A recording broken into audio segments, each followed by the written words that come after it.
ओडिया सांसद बीजेपी ओडिशा प्रति संपूर्ण भाव में अवहेला कले एवं पोलम्बरम प्रोजेक्ट पाई जोटा मालकानगिरी जिलार 50 खंड गाँ बुड़ी जाउची एवं जोठे आदिवासी 100%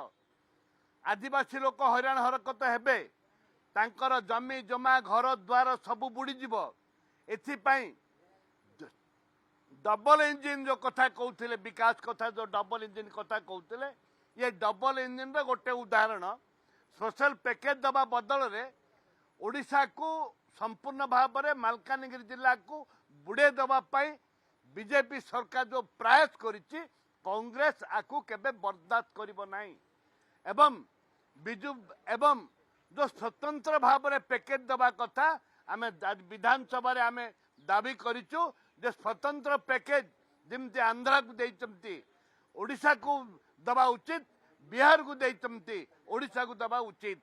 सेति पाई आज विधानसभा रे कांग्रेस दबा आंदोलन करिछि।